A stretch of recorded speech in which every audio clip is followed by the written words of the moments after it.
The extension of a walking and cycling trail in the city's west end will cost much more than originally projected, and it's drawing the ire of some councillors. In a deal with Metrolinx, the city is planning to extend the West Toronto rail path in the junction by a couple kilometers at a cost of $150 million, a whopping amount that has some scratching their heads. Nama Weingarten has more. $125.7 million. That's how much the city is now planning to spend to extend this rail path by 2 kilometers. That plus another $23 million from the federal government. Well, I'd just like to know why, actually. Is somebody doing an audit? Why all of a sudden it costs that much? Ultimately, it's really good for the neighborhood over the long run. I know costs can seem obviously steep. I think it's a 3-year plan. But ultimately, it's for the good of a huge artery that has no car traffic. The project would see the existing trail extend by 2 kilometers, from Dundas Street West at Sterling Road to Able Street at Sudbury Street. But while some councillors agree the city needs better pedestrian and cycling infrastructure, some can't rationalize the cost. The bill that Metrolinx is sending to the city is unreasonable. It makes no sense. It's not believable. And I believe that we need to see a granular cost breakdown, understand how on earth the price tag could be that much. The cost escalations are a bit perplexing and they're very concerning. To see a budget increase more than 6 times since project conception is alarming. Back in 2016, the project was expected to cost $23 million. Councillor Alejandro Bravo and federal MP Julie Zerwitz, who jointly announced the new funding, both acknowledged that the price tag is surprising, but say they believe taxpayers will get more out of this than just 2 kilometers of extra path to walk and cycle on. We need to have accountability and transparency for whatever it is that we're funding. I don't believe that the over 100 million is only for the expansion of the West Toronto rail path. I think that there are a number of other things that are at play right now. This is the estimate for the work that includes 4 bridges that have to be changed in some way, land acquisition, so purchasing of land, moving a bunch of utilities, or some of and then creating the actual pathway. Metrolinx is building the project on behalf of the city, and Councillor Bravo says the city is not in a position to negotiate the price tag because the plan was approved over a decade ago. When asked why the price tag increased so much, Metrolinx directed us back to the city, which wasn't able to provide any details by our deadline. Meanwhile, some councillors can't quite put their finger on where the price tag came from either. There is no justification. They are not being transparent about exactly why the price tag has ballooned to such a high degree. My hope here is that the mayor has a sober second thought, that common sense prevails, and that she organizes and convenes a table with Metrolinx, with our division heads, with the contractors, with the consultants, and starts demanding answers. The city says construction for the extension is planned to begin mid-2025. Nama Weingarten, CBC News, Toronto. A man is dead after falling into a trench at a work site in Etobicoke tonight. Emergency crews were called to the scene near Eglinton and Islington just after 5. The man in his 30s had fallen into a 4-meter deep trench and became trapped.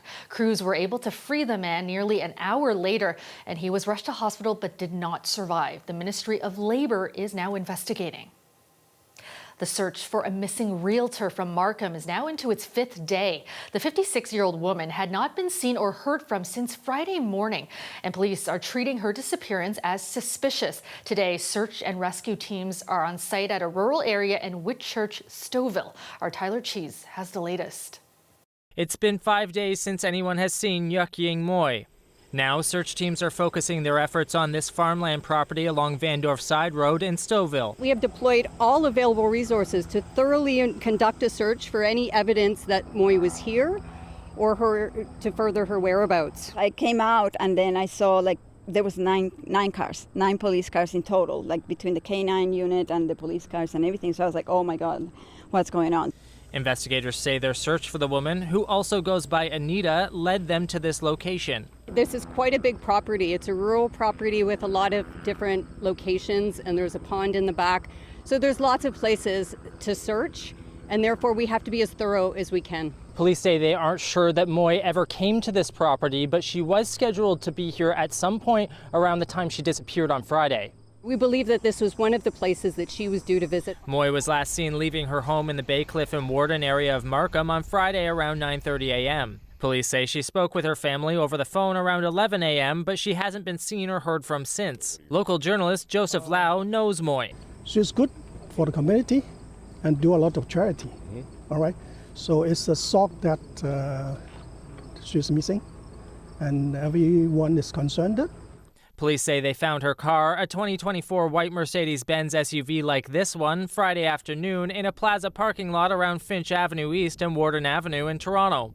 If you recognize her vehicle that was last seen in Toronto on Friday, or if you have any information about her vehicle being here or her being here, then please reach out to us. Any information is very valuable to our investigators and is another step in our search for her. At this time, police say they don't have any reason to believe foul play is involved in Moy's disappearance, but say it's out of character for her not to be in touch with family, especially after so much time has passed. Tyler Cheese, CBC News, Whitchurch, Stouffville. A third person has died in a Listeria outbreak connected to now recalled plant-based milks. All the deaths have been here in Ontario, though the outbreak is countrywide. Chris Glover takes a closer look. A microscopic bacteria causing a growing problem in Canada. Toronto Public Health now confirming a second Toronto death linked to a national Listeria outbreak that prompted more than a dozen plant-based beverage products from Silk and Great Value to be recalled from store shelves all over the country. Listen, if you have any of these products, throw them out. If you're not sure if you have these products, throw them out. Better safe than sorry. 2 people in Toronto have died and 1 in Peel after consuming contaminated beverages. In total, 20 lab-confirmed cases, more than half of them from Ontario. Federal officials have traced the illnesses from last month all the way back to last August. This has been known since August of 2023. So we know that all those reported cases are really just the tip of the iceberg. While 15 of the 20 cases required hospitalization, Dr. Isaac Bogosh says the vast majority of people affected will have mild to moderate symptoms. But the bacteria that causes listeriosis can be severe, even fatal, for the elderly, very young, and immunocompromised. Those are individuals who are at risk for very severe infections. The bacteria can get into the intestines, it gets absorbed, it gets into the bloodstream, and then it has a predilection for going to the brain and causing a pretty severe meningitis.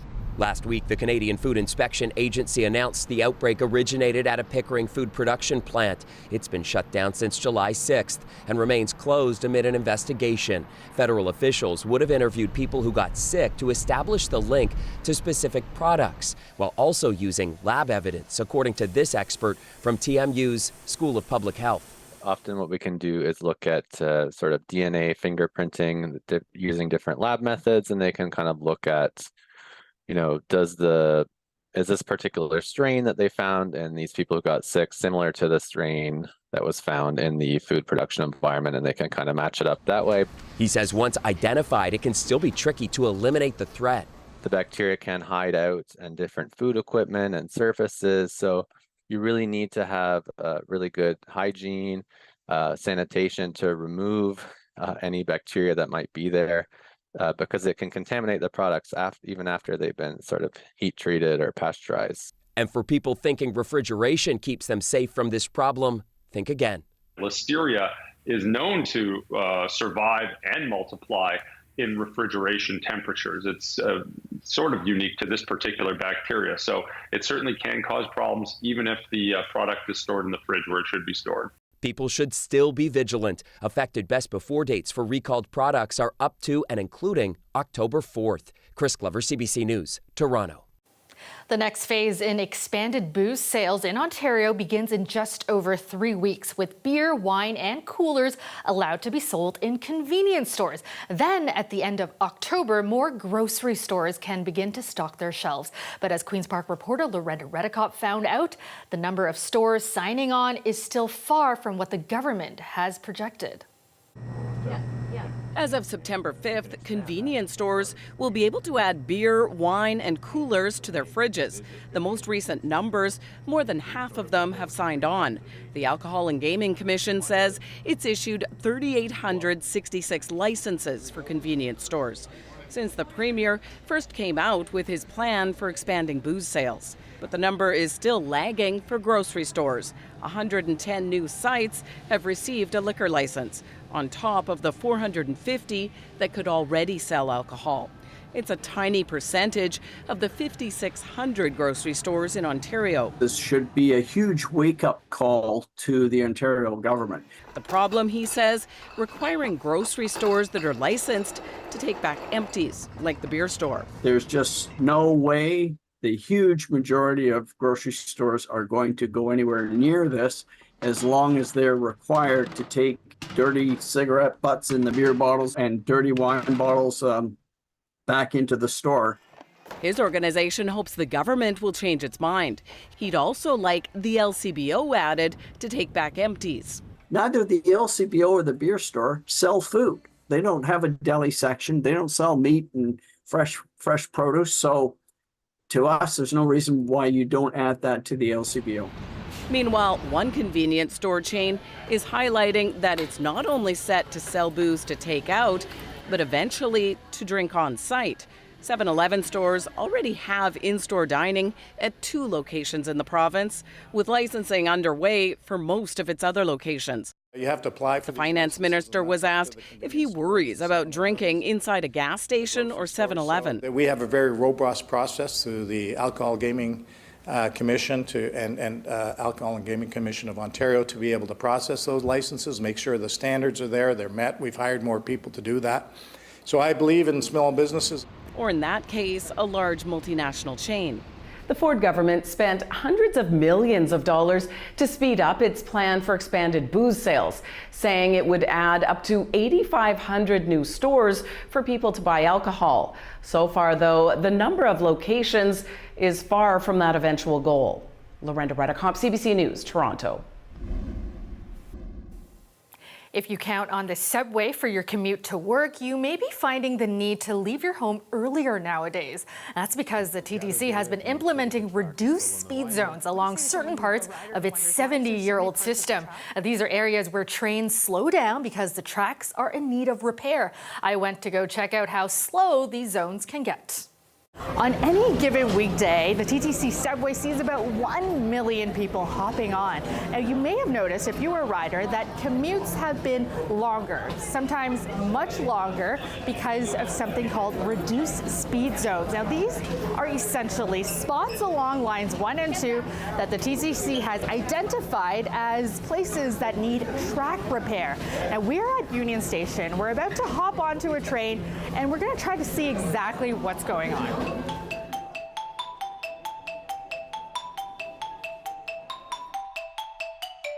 So we're heading northbound right now from Bloor to Rosedale, and this is one of the spots that the TTC has identified as a reduced speed zone. And we have an app here, and as you can see, the speed is at about 9 kilometers an hour. In comparison, when heading southbound from Rosedale to Bloor, this is not one of the reduced speed zones. So let's look at our speedometer. As you can see, it is sitting at around 36 kilometers an hour. Oh, getting faster. We're up to 52. At the moment, there are 33 reduced speed zones, all designated by the TTC following a geometric survey conducted in May. That's about 7% of the subway network, with the majority of the zones on Line 1. A trip between Vaughan and Finch now taking an average 15 minutes longer. It's ultimately meant for safety. Fortunato Monaco is the Chief of Operations and Infrastructure for the TTC. The track is safe, and the reasons it remains safe is because prior to it actually becoming unsafe, we put these restricted speed zones in. And when track is built, it's built to a particular standard. For track to remain safe, it needs to be monitored, maintained, and surveyed. And this is ultimately what we're doing. As part of that monitoring and maintaining, we gather data to make sure that the track is still in alignment. What do you say to someone a rider who wonders, why is there so many parts of the track that need maintenance and there's so many of these zones? It is a heavily stressed asset for sure. The more trains you put out there, the more people you carry, the more stresses that it takes. I also say that some of our geometry, we've got 3 of the tightest curbs in the industry, the 2 at Union and the 1 at Museum de St. George. And then of course there's also the time, right? We run service till 2 o'clock in the morning, so we have to be really efficient with that hour-and-a-half window we get to do work. Depending on what the issue is, we need to go either replace the rail, replace the fastener. Common repair, I think, is probably rail change out. Usually in areas where you got a lot of wetness, a lot of leaks, it's an old system. While it may be a headache for riders, the TTC says the alternative is closures, which no one wants. Please stand clear of the doors. And this isn't the first time this year that riders have experienced slow zones. 23 of them were implemented in January, lasting until the end of March. We have had 0 times of restricted speed zones. The last time was in the pandemic when we were running way less trains. But obviously we want to put as many trains out there, but that's going to come with some stresses on the infrastructure. And in my time, almost 27 years, we've never run as many trains as we do today. We aim to hit 25 or 26 trains per hour southbound at Bloor-Yonge between 8 a.m. and 9 a.m. It doesn't help that the TTC is chronically underfunded. A report earlier this year shows the transit agency will require $2.4 billion of additional funding per year over the next decade to maintain its state of good repair. The basic problem with the TTC is it has been seriously underfunded, systematically underfunded, really for close to 30 years now. It goes back to the Harris government of the 1990s cutting provincial operating subsidies to transit. And it's been a huge struggle ever since. Eric Miller is a professor of civil and mineral engineering at the University of Toronto. These slowdowns are going to impact ridership. People are not going to be happy about it. You're going to lose some riders, certainly while this is going on. People are going to find other ways of getting places. Some of them may never come back. And this, in turn, can impact service. The TTC, again, even though it gets subsidies, it's very dependent upon ridership. The TTC is unique almost in the world outside of Hong Kong in terms of the high level of operating costs it recovers. It recovers about 70% of its costs from the fare box. So any decline in ridership is very serious. As we made our way back to Union, we checked our app one last time as we hit a slow zone between Davisville and Wellesley. Looking at our speedometer here, we are going at about 27 kilometers an hour. And we're slowing down, The TTC says it expects much of the maintenance work to be completed by the fall. Its next geometric survey, though, will be performed in November. And depending on the results, another round of slowdowns may be coming in the new year. Finally tonight, the 165th running of the King's Plate goes this weekend at Woodbine Racetrack. Today, organizers held the post-position draw, and our Greg Ross was there to get a preview. Today, owners and jockeys learned what position their horses will start in for Saturday's big race. PWHL Toronto star Natalie Spooner was there to help. She'll be at the race Saturday as well. In fact, she already has her outfit picked out. Can we get a preview of the outfit? What's it going to be? Some like flower dress and like a nice little hat with some flowers on it. Pink. The race will include veteran jockey Emma Jane Wilson, who will be riding Joke Star in the number 1 position. This is Wilson's 14th King's Plate. She became the first female to win the race back in 2007. She hasn't won it since. The thing that I'm looking forward to the most about, when we ride in this race every year is to be the first female to be the second winner, and then the third, et cetera, et cetera. The race also features a 19-year-old jockey competing in his first King's Plate. Pietro Moran will be on the back of a horse called Bedard, named after Chicago Blackhawks star Connor Bedard.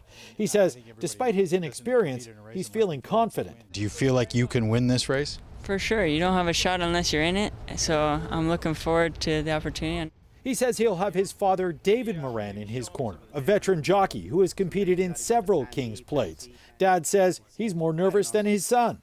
When your children do something, your heart just beats a little different. So, no, I'm very, very proud. My whole family is very proud of him. Just to have him around, always supporting and helping me, so I'm lucky to have him. The main race goes Saturday at around 6 o'clock. Organizers say that they've already sold 17,000 tickets, which is more than double what they sold all of last year. Greg Ross, CBC News, Toronto.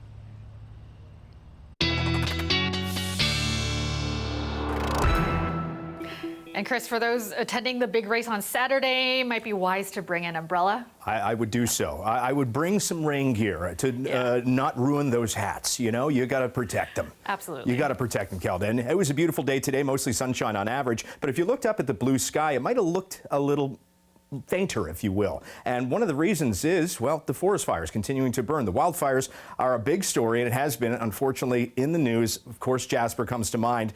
These are all continuing to burn. And, you know, some of that smoke, because of the weather pattern above us in the upper atmosphere, has carried some of that smoke into southern Ontario, and the upper winds are very light, so it's just basically sitting there. I'm not saying air quality is impacted across southern Ontario, but you might have seen it just above us, especially earlier this morning, east of Georgian Bay and towards the Kawarthas. So I'm just pointing that out, but obviously I want to bring this and report this because obviously these fires are going to continue to burn. They're in the boreal forest. Obviously less population means less roads, so the crews can't easily get there. And as a result, this is going to be an ongoing story for the next couple of days at least. Poor air quality is expected with air quality advisories and special air quality statements across areas where most of the fires are continuing to burn. So just in case you see a little bit of that, I don't want to say it's just a different color blue above us. That's what it is tomorrow. It's not cloud. It's not going to block the sun. Obviously, it's not overly dense. And once again, air quality across southern Ontario won't be impacted.